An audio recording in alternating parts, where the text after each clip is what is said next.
14 नवंबर की बात है। गुजरात में सूरत के करीब एक डिस्ट्रिक्ट है वलसाड, और इसी वलसाड डिस्ट्रिक्ट के अंदर एक रेलवे स्टेशन है। इस रेलवे स्टेशन का नाम है उदवाड़ा। शाम का वक्त था, तारीख 14 नवंबर।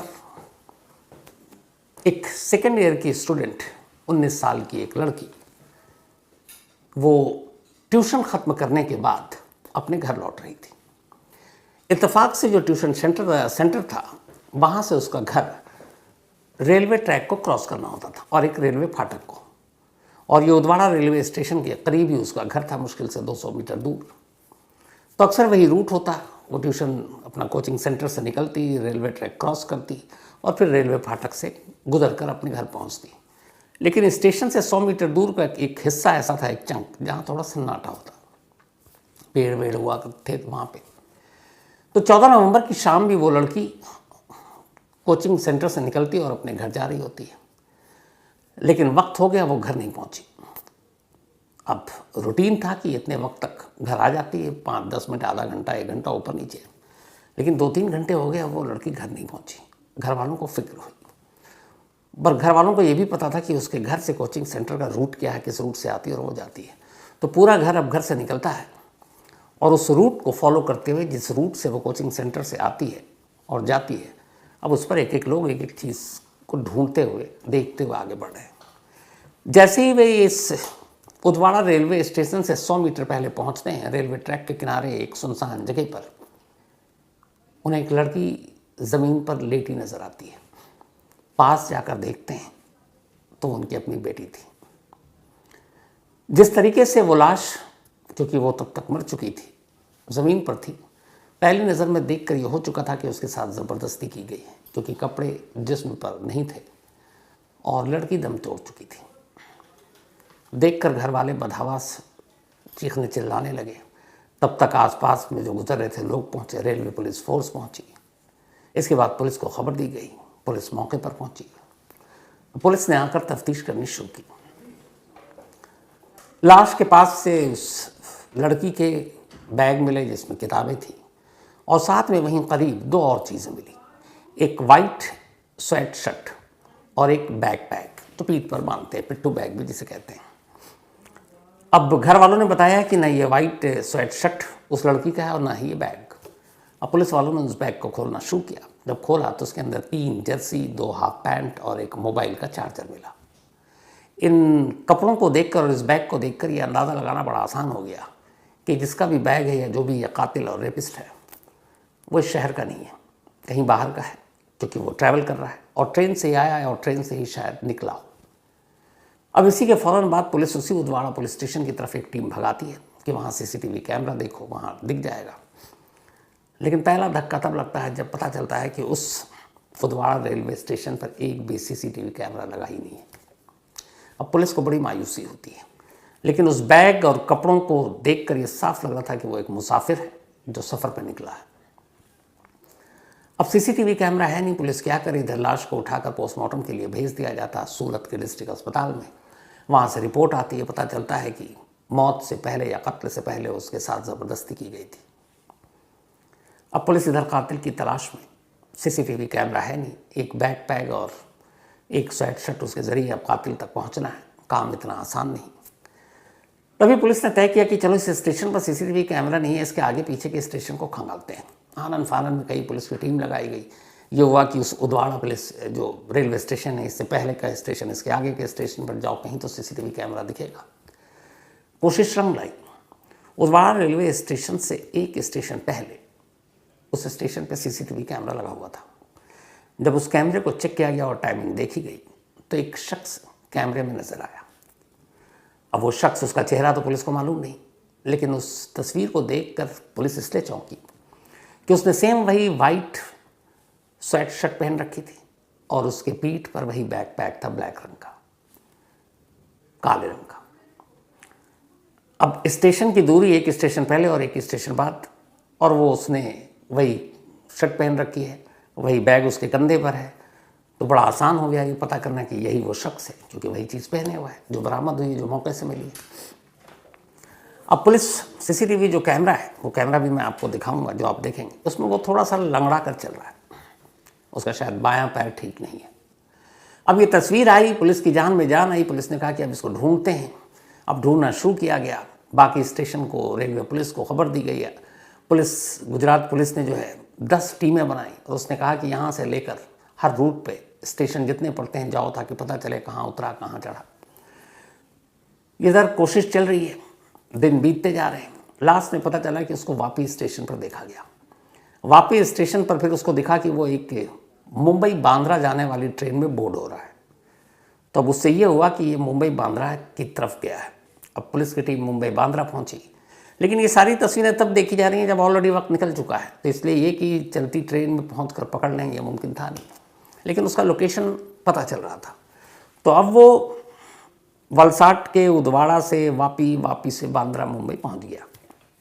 ये सीसीटीवी कैमरे में कैद, लेकिन इसके आगे फिर वो गायब। अब ना कोई सीसीटीवी कैमरा, ना वो कातिल उसके किसी कैमरे में कैद। अब क्या किया जाए?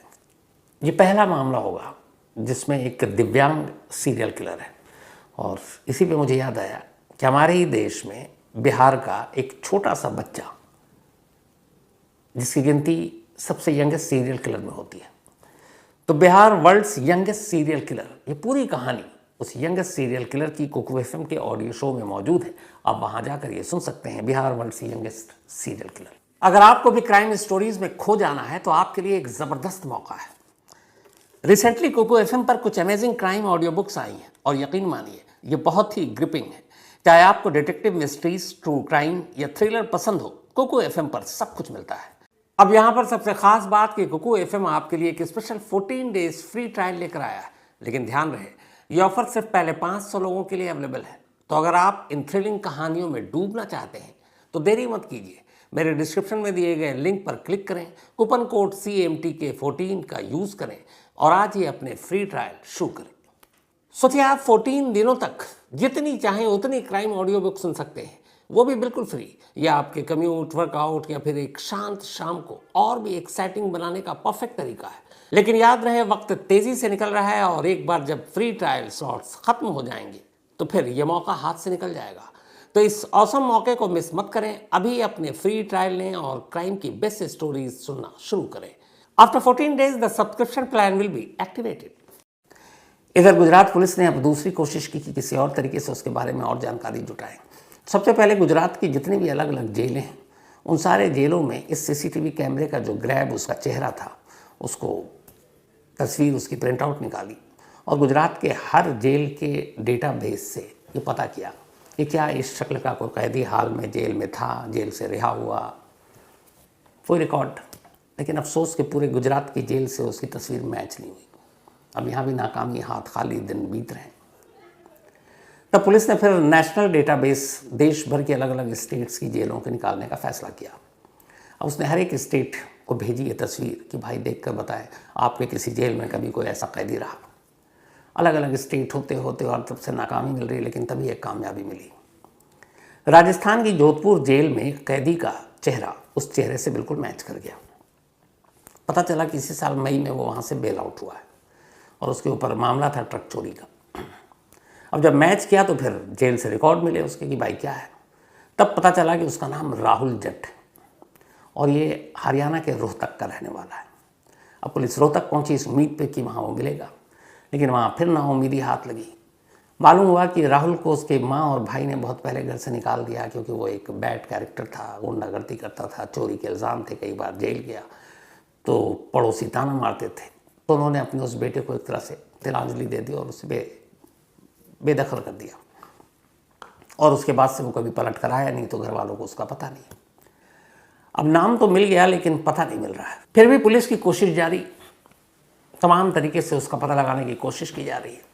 तमाम मुखबिरों का जाल फैला दिया गया है। और उधर मुंबई के उस बांद्रा पर भी नज़र है जहाँ आखिरी बार वो कैमरे में कैद हुआ था। वक्त बीतता जा रहा है, 10 दिन बीत गए। 14 नवंबर को उस लड़की की लाश मिली थी। अब 24 नवंबर की तारीख आ गई। अचानक वलसाड के पुलिस चीफ अपने दफ्तर में थे, तभी एक फ़ोन की घंटी बजी। सामने उनका एक मुखबिर था जो बांद्रा रेलवे स्टेशन पर एक हॉकर का काम करता था। तो रेलवे स्टेशन पर दुकानें और बेचते हैं चीज़ें, उनको हॉकर कहते हैं। तो उसका फ़ोन आया और उसकी वजह ये थी कि वलसाड पुलिस ने गुजरात से लेके मुंबई तक के जितने भी रेलवे स्टेशन थे उन सबको वो उस राहुल नाम के कातिल की तस्वीर दे दी थी, जो ग्रैब सीसीटीवी कैमरे से मिला था कि अगर ये दिखे स्टेशन पर तो पुलिस को खबर करे। तो बांद्रा रेलवे स्टेशन के हॉकरों के पास भी और रेलवे पुलिस के पास भी वो तस्वीर थी। तभी एक हॉकर ने फ़ोन किया, उस पुलिस चीफ का नंबर था।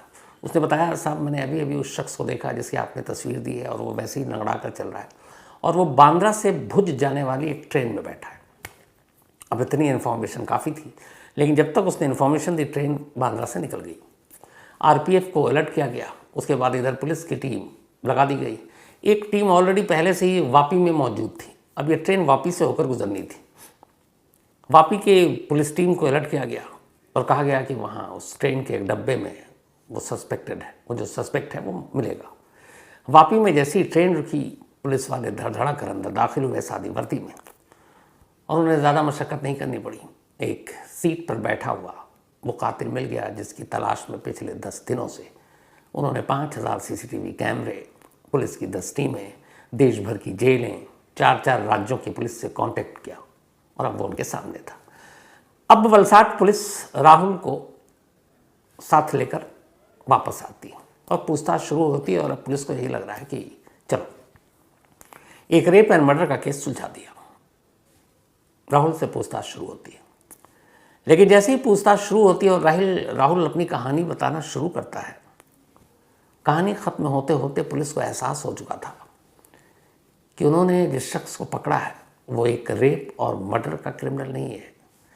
उन्होंने किसी कातिल को नहीं पकड़ा है, बल्कि एक सीरियल किलर को पकड़ा है। एक ऐसा सीरियल किलर जिसने कुल 5 कत्ल किए और वो भी सिर्फ 1 महीने के अंदर।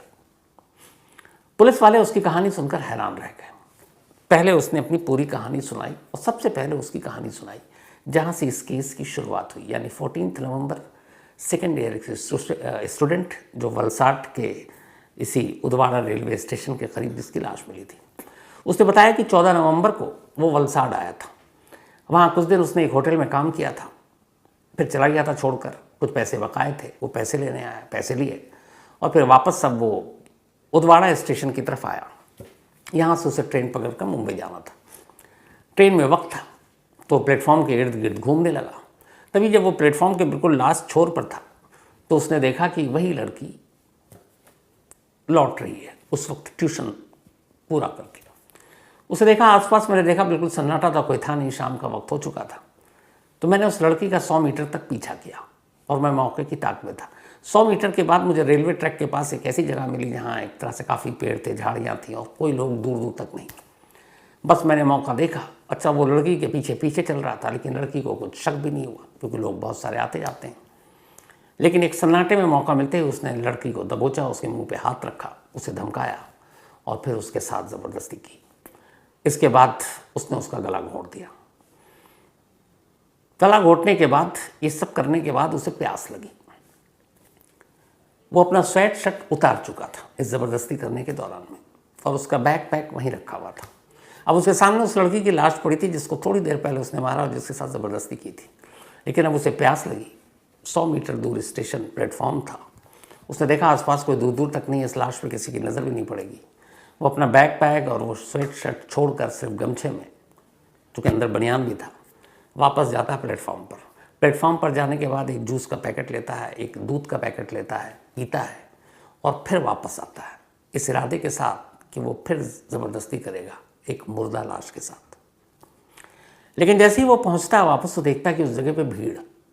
इस दौरान हुआ ये कि लड़की चूँकि वक्त पे घर नहीं पहुंची, कभी लेट होता नहीं था, उस दिन 2-2.5 घंटा ज़्यादा हो गया, तो घर वालों को फिक्र हुई।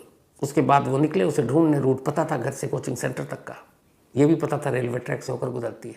तो इत्तेफाक से वहीं उनको लाश दिख गई और वो लोग पहुंच गए, भीड़ जमा हो गई, पुलिस आ गई, रेलवे पुलिस आ गई। और ये वहाँ पर जाकर दूर से इस भीड़ को देख रहा और ये समझ गया कि अब ये बात खुल गई है।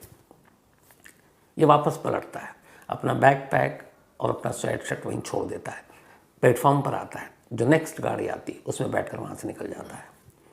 वो चला गया, लेकिन वो बैग पैक और वो उसका स्वेट शर्ट ये एक अहम सबूत बन गया उसे पकड़ने में। अगर वो उस दिन न छोड़ता वो दोनों चीज़ें, तो उस स्टेशन पर सीसीटीवी कैमरा भी नहीं था और किसी भी स्टेशन के अगर सीसीटीवी कैमरे में वो कैद भी दिखाई देता तो फिर कैसे पता चलता है कि यही वो कातिल या रेपिस्ट है?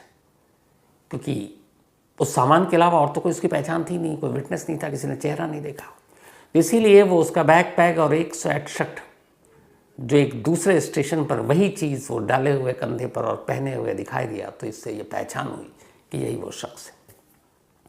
तो उसने ये कहानी सुनाई। फिर उसने बताया कि वो वहाँ से वापी से वो मुंबई गया, बांद्रा, और फिर मुंबई से वो हावड़ा पहुँच गया।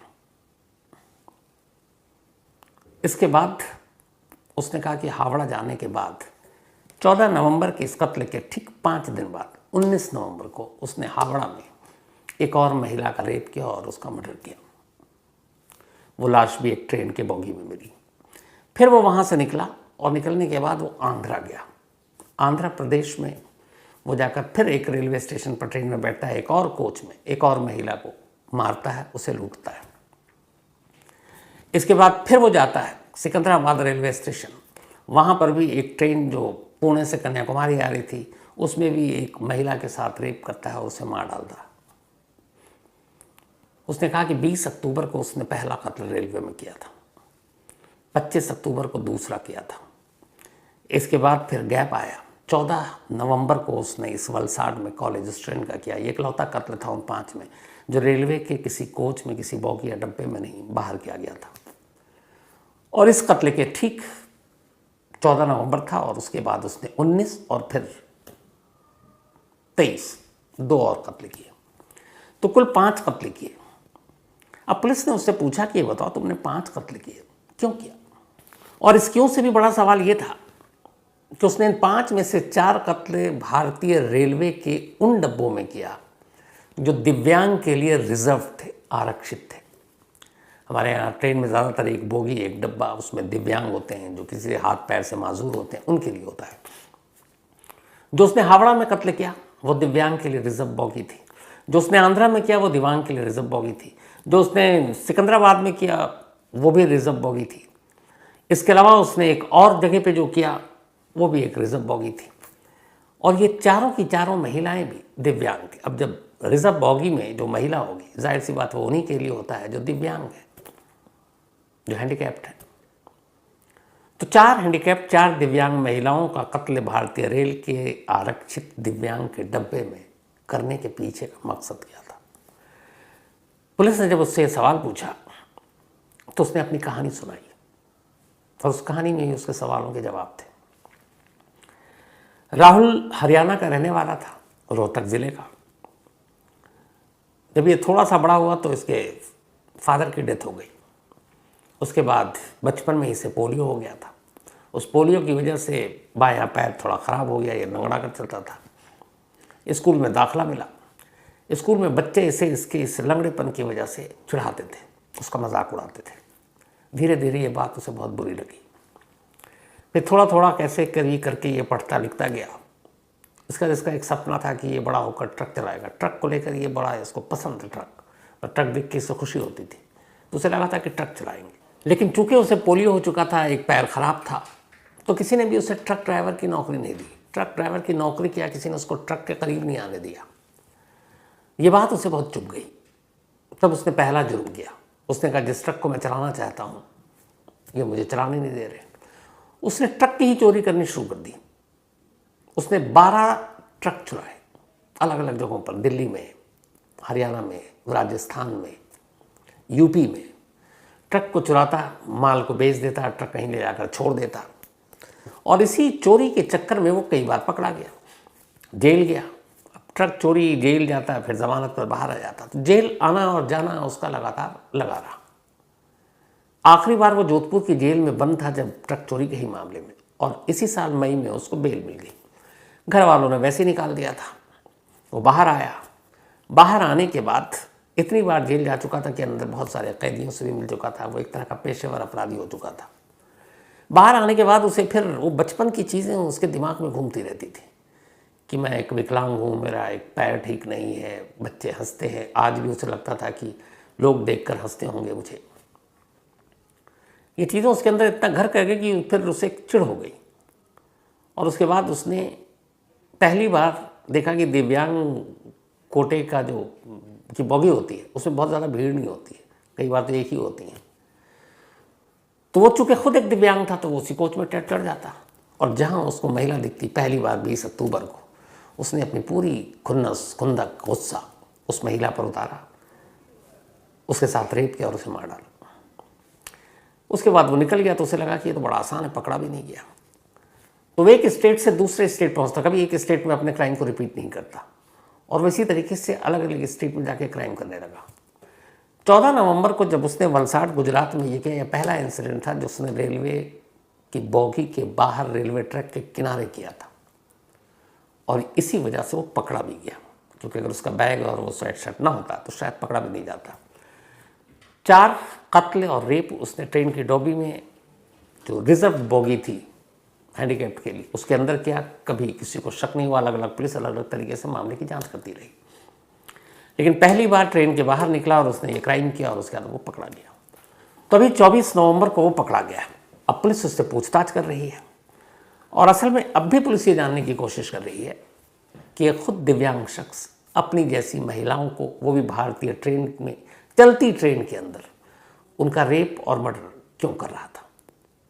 शायद अब भी इस सवाल का सही जवाब पुलिस को नहीं मिला। उम्मीद यह है कि अभी उसकी पुलिस कस्टडी मिली हुई है, तो पुलिस कस्टडी खत्म होते होते इन सवालों के जवाब सामने आ जाए।